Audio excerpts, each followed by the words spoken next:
Assalamualaikum warahmatullahi wabarakatuh. Sambil berkata, sekalipun kalian marah, tetap Isa bukan putra Tuhan. Sebagaimana diucapkan oleh orang ini. Jadi terjadi perselisihan antara Najasyi dengan para pendeta-pendeta. Lalu Najasyi berkata kepada kaum muslimin, pergilah kalian aman di negeriku. Siapa yang mencela kalian, pasti akan aku denda. Kemudian dia berkata, siapa yang mencela kalian akan aku denda, siapa yang mencela kalian aku akan denda sampai 3 kali. Aku tidak mau mempunyai sebuah gunung dari emas, sementara aku menyakiti salah seorang dari kalian. Kalaupun aku dikasih satu gunung emas, hanya untuk memukul satu orang kalian aku tidak akan lakukan. Emas itu aku tolak, kata Najasyi. Karena dia tahu ini kebenaran. Pulanglah ditunjuk kepada Amr bin As dengan Abdullah bin Abi Rabi'ah. Bawa hadiah kalian ini, aku tidak memerlukannya.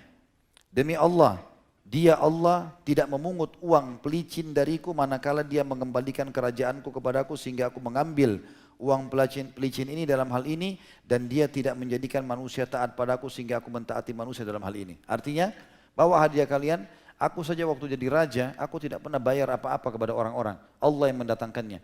Bagaimana sekarang orang yang beriman sama Allah aku sakiti? Tidak ada keperluan masalah itu. Ummu Salamah berkata, maka kedua orang itu meninggalkan majlis Najasyi dengan rasa malu. Misi yang mereka emban gagal total. Kami pun bisa tinggal di negeri yang baik dan di bawah perlindungan yang baik. Maka Ummu Salamah berkata tadi, bahwasanya kedua orang itu meninggalkan majlis Najasyi dengan rasa malu. Misi yang mereka emban gagal total, kami pun bisa tinggal di negeri yang baik dan di bawah perlindungan yang baik. Dan Ummu Salamah melanjutkan berkata, demi Allah kami senantiasa dalam keadaan demikian sampai datang seseorang yang ingin merebut kerajaan dari tangan Najasyi. Jadi yang pegang buku tentunya saya perlu sampaikan kisah. Jadi sampai di sini dikasih tanda. Ada sebenarnya kisah dalam sirah disebutkan. Jadi waktu itu ada sepupu Najasyi. Najasyi sempat mengumpulkan pendeta-pendeta lagi di satu ruangan.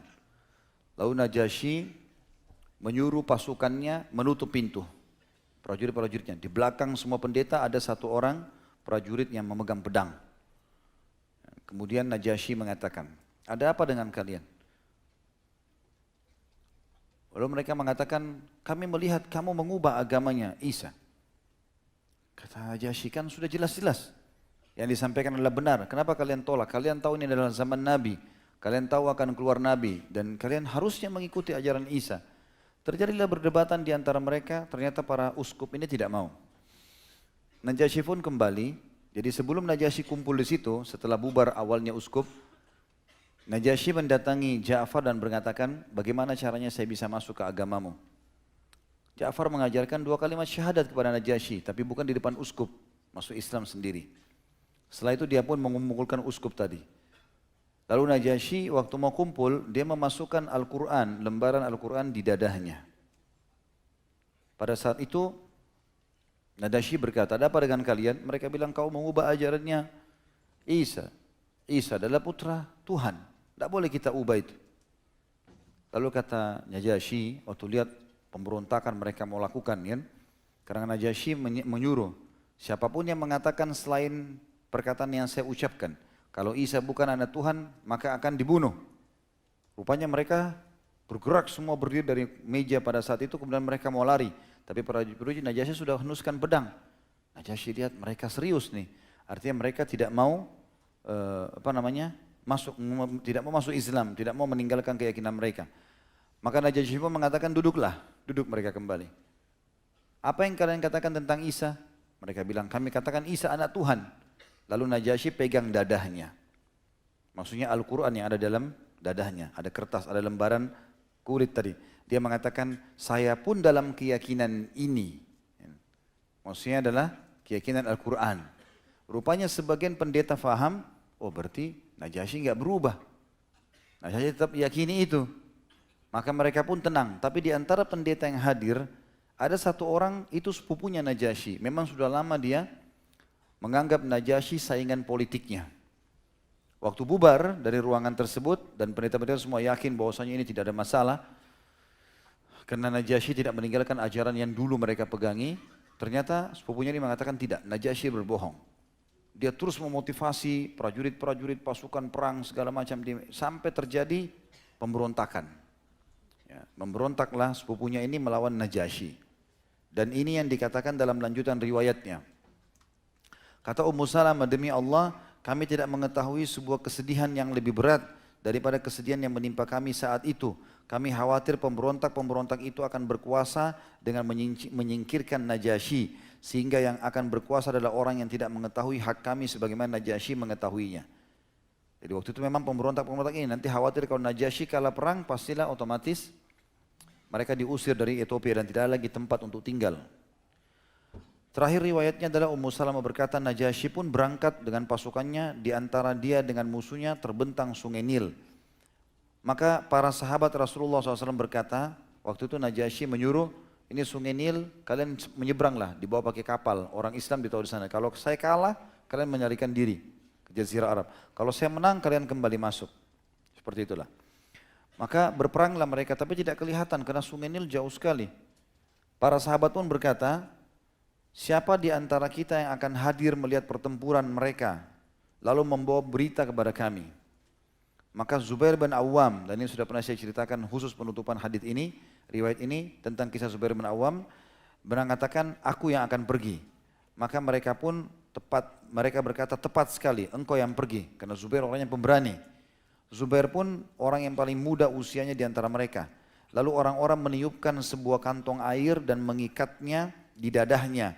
Kemudian Zubair berenang dengannya menuju seberang sungai Nil, tempat pertempuran mereka, untuk mengetahui apa yang terjadi. Lalu kami pun memohon kepada Allah agar memberikan kemenangan kepada Najasyi atas musuhnya sehingga dia bisa berkuasa di negerinya dan perkara negeri Habasyah berada di tangannya. Di sana kami berada di tempat yang baik sampai kami pulang ke Rasulullah SAW di Mekah. Harapannya nanti supaya sampai pulang ke Mekah dalam kondisi aman. Tentunya disebutkan oleh Syekh Albani dalam Takhrij Fiqh Sirah, ya, karya Al-Ghazali. Ya, kisah ini juga disebutkan oleh Ibnu Ishaq dalam Al-Maghazi. Dan Imam Ahmad juga meriwayatkan di nomor 1740 tentunya dari jalan Ibnu Ishaq dengan sanad sahih. Ya. Tentu di sini teman-teman sekalian, Najasyi akhirnya menang melawan peperangan tersebut dan kaum muslimin dibiarkan tinggal kembali, tapi ada syaratnya. Mereka nggak boleh sebarkan agama mereka. Najasyi pun tetap dalam keadaan Islam. Ya. Dan banyak riwayat berhubungan dengan Najasyi, tapi tidak kita sedang bahas tentunya. Seperti misalnya Najasyi sempat menikahkan Nabi SAW dengan Ummu Habibah radhiyallahu anha. Beliau memberikan maharnya dan mengirim kepada Nabi SAW ke Madinah, bersama juga mengirimkan tunggangan yang baik buat Nabi SAW. Dan pada saat Najasyi meninggal, Nabi SAW menyuruh muslimin untuk mensolati jenazahnya, karena di sana tidak ada yang mensolatinya. Gitu. Ini Allah alam yang berhubungan dengan masalah masuk Islamnya Najasyi. Kemudian teman-teman sekalian, setelah yang tadi yang keempat itu, masuk Islam Najasyi di tangannya dan kisah panjang yang sudah kita jelaskan. Yang kelima adalah Ja'far bin Abi Thalib gemar sekali bersedekah dan duduk bersama orang-orang miskin. Dan ini banyak yang luput dari kaum muslimin teman-teman sekalian. Kalau kita harus peduli dengan keadaan kaum muslimin dan orang-orang miskin. Ada orang peduli dengan keadaan orang miskin, tapi dengan cara mungkin kalau lihat mereka prihatin. Itu tahap yang paling rendah. Mereka prihatin, bantu, duit semampunya. Ini tahap paling rendah peduli dengan orang-orang miskin. Tahap yang kedua, ada orang sengaja memang melowongkan dari pendapatannya untuk disisipkan setiap bulan. Tidak harus tunggu orang miskin lewat, tapi dia yang mencari sampai dapat orang miskin, kemudian dia membiayai mereka. Ini tahap yang lebih tinggi sedikit. Tahap yang paling tinggi adalah yang dicontohkan oleh Ja'far bin Abi Thalib dan diikuti oleh contoh-contoh banyak tabi'in, di antara Umar bin Abdul Aziz. Jadi tiap hari mereka duduk bersama orang miskin. Ngobrol sama mereka, tanya kabarnya, penuhi hajatnya, gitu. Jadi pelindung buat mereka setiap hari. Dikatakan dalam majelisnya Ja'far itu setiap hari penuh orang miskin, sampai ratusan orang yang dia berikan makanan radhiyallahu anhu. Ya. Jazakallah khair. Sampai-sampai keluarlah julukan untuk dia sebagai Abul Masakin. Tadi kita sebutkan di awal, ada julukan ini. Ayahnya orang-orang miskin. Karena semua orang miskin datang kepada dia, duduk di rumahnya. Padahal Ja'far juga tidak begitu kaya. Tapi beliau selalu tiap hari yang hadir di rumahnya jadi tamu orang-orang miskin. Bukan lagi orang-orang yang terkenal. Abu Hurairah meriwayatkan bahwasanya beliau mengatakan, aku mendampingi Rasulullah SAW sebatas perutku kenyang, sehingga aku tidak makan roti dan tidak memakai kain yang mahal. Artinya aku menuntut ilmu terus. Itu kata Abu Hurairah. Tidak ada fulan atau fulana yang menjadi pelayanku. Jadi Abu Hurairah orangnya miskin. Tidak ada orang pun yang bisa, dia tidak punya duit banyak. Dia cuma tuntut ilmu sehingga tidak ada pelayan-pelayannya. Aku menempelkan perutku ke batu karena lapar. Maksudnya kalau lapar kadang-kadang batu diikat di perut. Terkadang aku meminta seseorang untuk membacakan satu ayat kepadaku, padahal ayat tersebut ada padaku, agar orang itu pulang membawaku dan memberiku makan. Maksudnya kadang-kadang aku duduk, kalau ada orang yang mau menyebutkan hadis untuk dia mau pastikan kebenarannya, maka dia sebutkan di hadapanku. Dan kemudian dengan dia sebutkan dan aku betulkan, oh ya sudah betul, oh ini harusnya lafadznya begini. Maka aku berharap orang ini bisa memberiku makan karena aku tidak punya makanan. Orang yang paling baik, kata Abu Hurairah, kepada orang-orang miskin adalah Ja'far bin Abi Thalib. Dia pulang dan kami mengikutinya. Lalu dia memberi makan kepada kami di rumahnya. Sampai-sampai dia mengeluarkan kepada kami tempat minyak samin. Lalu dia membukanya dan kami mengais-ngais sisanya. Jadi Ja'far bin Abi Thalib kalau mengeluarkan makanan sampai tidak ada lagi sesuatu di rumahnya. Sampai wadah minyak samin tinggal sedikit ditaruh juga depannya orang miskin. Dan mereka menghabiskan sisa minyak samin itu. Urusan besok ya besok. Intinya hari ini dia memberikan makan semuanya. Dan ini sebabnya keluar julukan dia orang yang sangat peduli dengan orang-orang miskin. Kemudian yang keenam teman-teman sekalian, dan ini juga menutup sebenarnya ya. Beliau adalah pemimpin peperangan Mu'tah. Itu yang keenam. Ini menjadi pemimpin perang juga adalah sebuah kedudukan sendiri, karena harus orang yang mahir keterampilan perang dan juga harus orang yang punya kekuatan fisik dan kekuatan keyakinan. Yang ketujuh, mati syahidnya beliau. Mati syahidnya beliau di perang Mu'tah itu, dan bagaimana Allah Subhanahu wa taala menggantikan kedua tangannya dengan sayap. Nanti akan kita ceritakan bentuk peperangan tersebut ya. Dan ini tentu penutupan daripada manakibnya. Kita belum masuk ke ini ya, ke durus wal ibar. Nanti akan kita lanjutkan kemungkinan kalau azan asar setelah asar insyaallah. Yang jelas kita akan ceritakan teman-teman sekalian bagaimana prosesi menjadi pemimpin perang Mu'tah dan bagaimana beliau mati syahid. Dan kita tutup ini tentunya menjelang azan asar. Pada saat itu teman-teman sekalian, Nabi SAW pernah mengirim pasukan kecil namanya Sariyah ke satu suku Arab, dan suku Arab ini punya 100.000 orang. Nama pimpinannya Al-Harith. Orang ini sombong sekali. Dia bilang, siapa ini Muhammad dari Madinah mengirim surat kepadaku, mengajakku beriman pada risalahnya. Padahal aku memiliki 100.000 pasukan. Dan dia juga kebetulan sekutunya Romawi. Romawi juga punya 100.000. Maka dia niat untuk menyerang Madinah. Nabi SAW kemudian membentuk pasukan pada saat itu. Dan terkumpullah kurang lebih 3.000 orang. Belum pernah pasukan Islam waktu itu berjumlah sebanyak itu.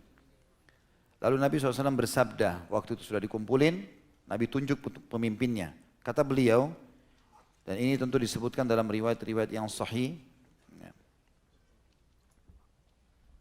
Ya. Ini riwayat Bukhari nomor 4261 dari Ibnu Umar radhiyallahu anhuma. Kata Nabi SAW, in usiba Zaidun fa Ja'far ibn Abi Thalib ala nas, fa in usiba Ja'farun fa Abdullah ibn Rawaha ala nas. Jika Zaid gugur, kebetulan Zaid ibn Haritha, maula Nabi SAW tadi, itu ditunjuk, kau jadi pemimpin pertama. Kalau kau mati, Ja'far bin Abi Thalib sebagai panglima pasukan. Jika Ja'far kau mati, digantikan oleh Abdullah bin Rawaha. Lalu pasukan pun menuju ke Al-Balqa di negeri Syam, hingga mereka singgah di Ma'an di negeri Syam. Pasukan ini mendengar bahwasanya Heraklius telah tiba di Ma'ab, bumi Syam, dengan 10.000 orang Romawi dan 100.000 orang Arab. Riwayat lain mengatakan 100.000 Romawi dan 100.000 orang Arab, 200.000 di perang Mu'tah. 3.000 panglima perang dari kaum muslimin, para pembela Al-Quran, menghadapi para penyembah salib waktu itu. Dua pasukan bertemu, lalu mereka pun bertempur. Zaid bin Haritha berperang membawa panji Rasulullah SAW sampai dia terbunuh dengan tusukan-tusukan tombak musuh. Jadi peperangan terjadi kurang lebih 6 hari awalnya. Hari pertama berjalan lancar, hari kedua berjalan lancar, gitu kan. Hari ketiga, Nabi SAW waktu terjadi peperangan mengumpulkan masyarakat Madinah lalu menggambarkan. Sekarang terjadi peperangan, Zaid ibn Haritha bertakbir, kemudian dia maju, masuk ke musuh, si fulan terbunuh, si fulan melawan, si fulan begini, jatuh dari musuh kafir begini. Nabi SAW gambarkan peperangan. Maka di hari ketiga Nabi SAW mengatakan, dan Zaid mati terbunuh. Zaid mati terbunuh. Gitu kan. Maka sekarang Ja'far bin Abi Thalib yang mengambil tongkatnya, benderahnya.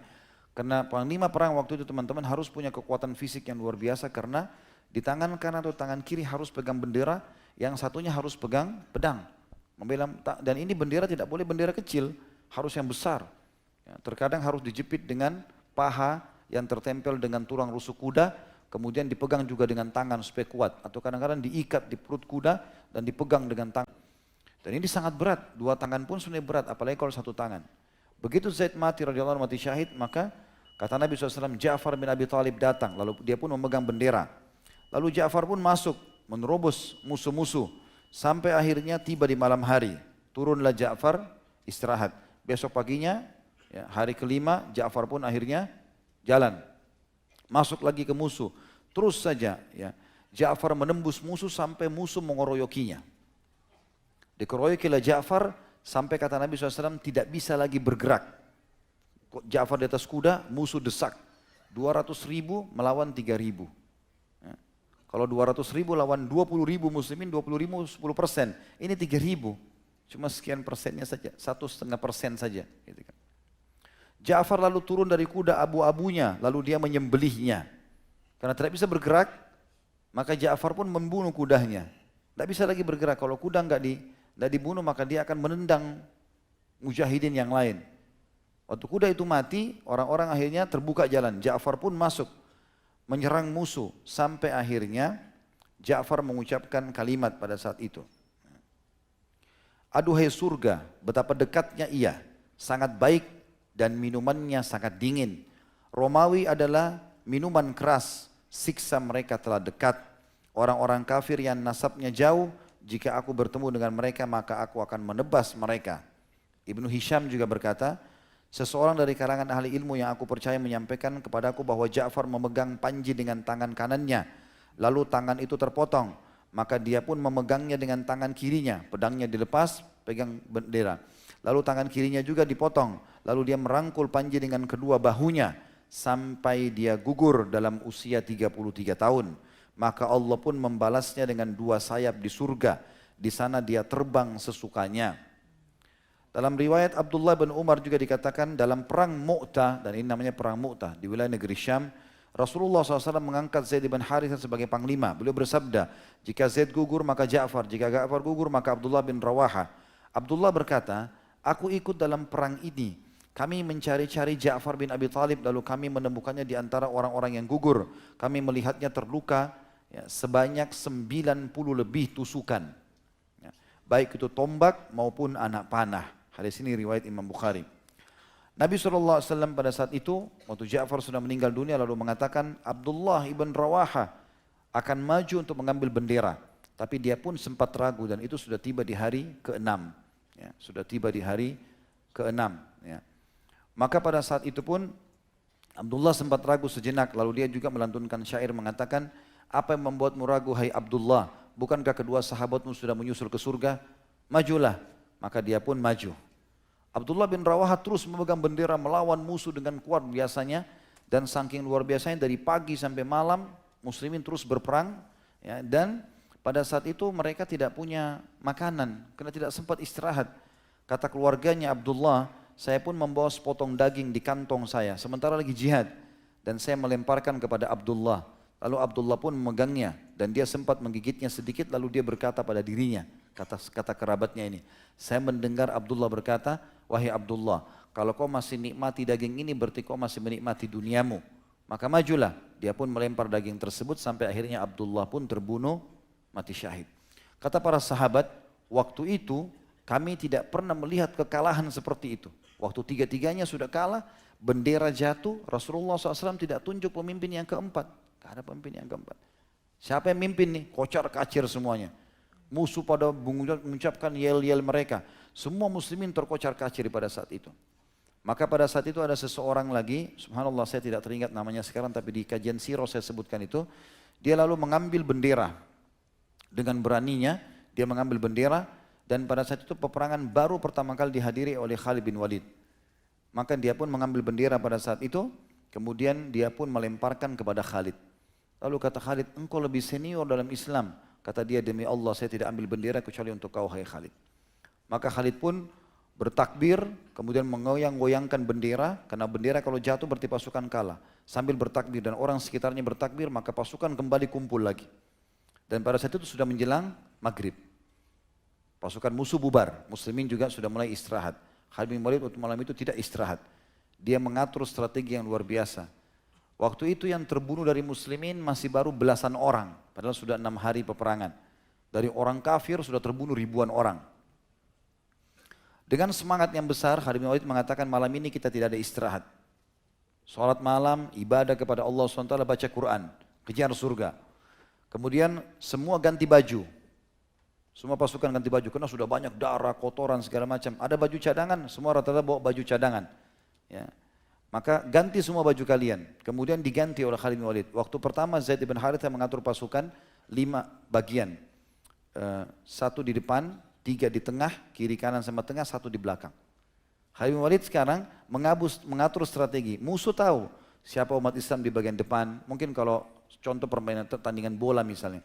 Orang tahu siapa yang di gelandang, siapa yang di bagian depan, siapa yang di belakang. Jadi wajahnya tidak asing. Ini kemarin selama 6 hari ini wajah-wajah mereka. Khalid bin Walid suruh ganti baju, suruh ganti. Yang di depan ke belakang sekarang. Yang di belakang ke depan, yang kanan ke kiri. Diacak-acak sama Khalid bin Walid. Jadi wajahnya kayak wajah baru.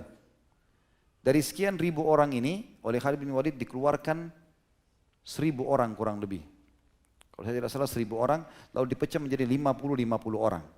Suruh keluar dari pasukan, menuju ke arah Madinah. 2000 sekian ini menghadap musuh.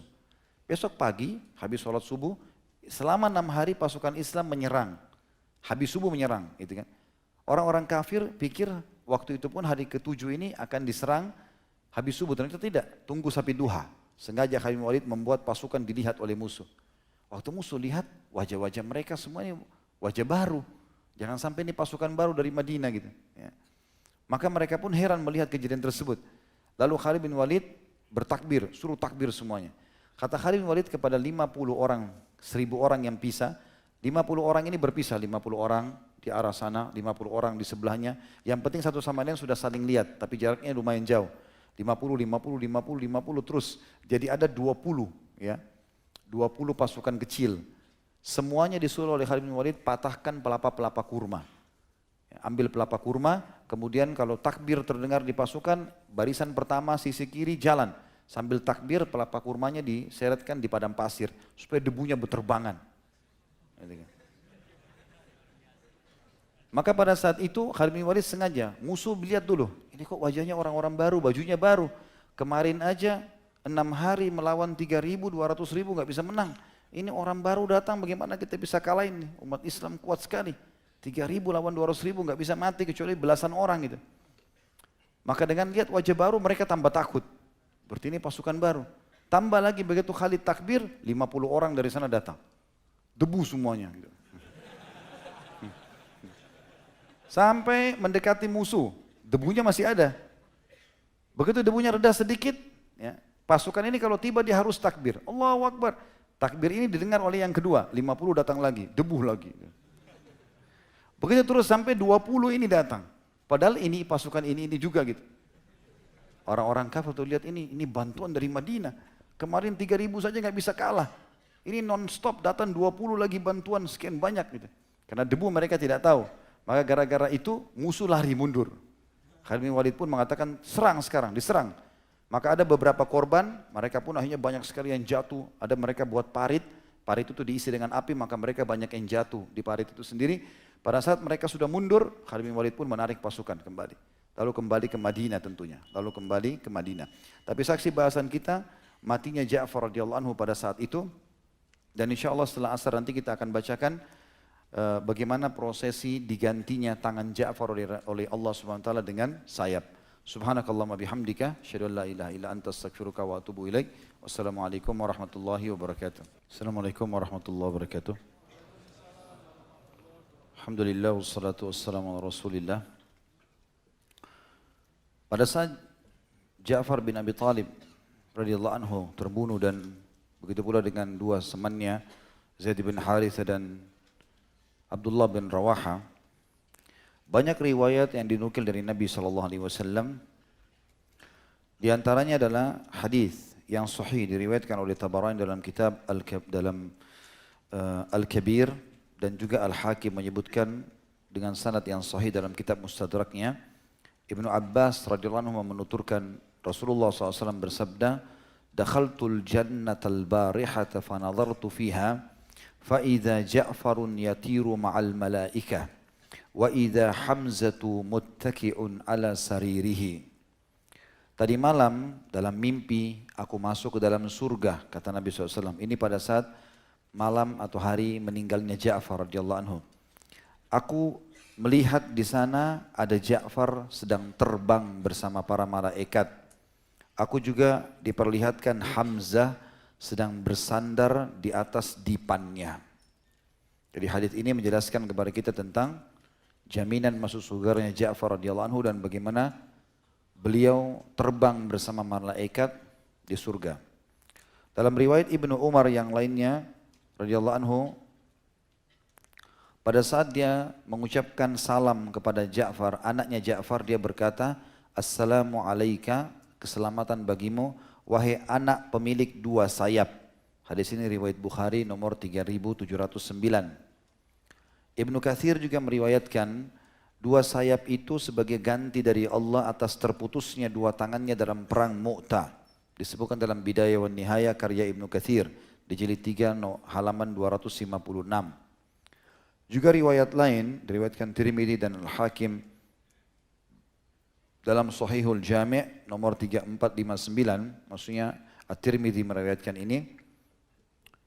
Abu Hurairah meriwayatkan bahwasanya Rasulullah SAW bersabda, "Ra'aitu Ja'far bin Abi Talib malakan yatiru fil jannati ma'al malaikati bi janahain." Aku melihat Ja'far bin Abi Talib seperti malaikat, bercahaya dan bersayap. Dia terbang di surga dengan dua sayapnya bersama para malaikat. Tentu para syuhada mereka juga dijamin masuk surga. Tapi terbang bersama malaikat belum ada riwayat kecuali untuk Ja'far radhiyallahu anhum. Riwayat yang lain dinukil diriwayatkan oleh Al-Hakim dari Ibnu Abbas radhiyallahu anhu dan Hakim mensahihkan hadis ini. Juga Al-Hafidz Ibnu Hajar menyebutkan dalam Al-Fath hadis ini diriwayatkan oleh Al-Hakim, At-Tabarani dari Ibnu Abbas dengan sanad yang bisa diterima. Disebutkan bahwasanya Rasulullah SAW bersabda, "Ra'aitu Ja'far bin Abi Talibin malakan yatiru fil jannati ma'al malaika mutrajatun kawadimuhu bid-dima' yatiru fil jannah." Aku melihat Ja'far bin Abi Talib seperti atau sebagai malaikat di surga. Ujung-ujung sayapnya berlumuran darah, dia terbang di surga. Artinya memang diganti dengan sayap kedua telapak tangannya yang dipotong di jalan Allah itu. Kemudian hadis yang lain juga hadis riwayatkan oleh Al-Hakim dan disahihkan sesuai dengan syarat Imam Muslim. Juga Al-Hafidz menyebutkan dalam Fathul Bari, dalam syarah Fathul Bari di jilid 7 halaman 96. Abu Hurairah meriwayatkan Rasulullah SAW bersabda, "Marra bi Ja'farul laylata fi mala'in minal malaika wa huwa mukhaddabul janahaini biddam abyadul fuad." Malam ini Ja'far lewat di depanku bersama rombongan para malaikat. Maksudnya dimimpikan Nabi SAW. Kedua sayapnya berlumuran darah tapi hatinya putih bersih. Abdullah bin Ja'far, anaknya Ja'far radhiyallahu anhu majma'in berkata, Rasulullah SAW bersabda kepadaku dalam hadis yang sahih dengan hasan, hadis hasan riwayat At-Tabarani dalam kitab Sunan Al-Kubra. Kata dia, Nabi SAW bersabda kepada anaknya Ja'far Abdullah, "Hani'an lak abuka yatiru ma'al malaika fis sama." Selamat bagimu, karena ayahmu sekarang sedang berterbangan bersama malaikat di langit.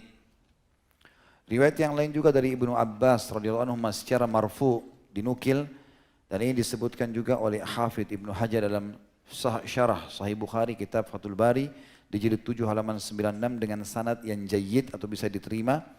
Inna Ja'far yatiru ma'a Jibril wa Mikail lahu janahani awwadahu Allahu bin yadayhi. Sesungguhnya Ja'far terbang bersama Jibril dan Mikail. Jadi bukan lagi malaikat biasa, tapi pimpinan malaikat dan wakilnya. Dia mempunyai dua sayap ya, yang diganti oleh Allah sebagai ganti kedua tangannya. Sebagai ganti kedua tangannya.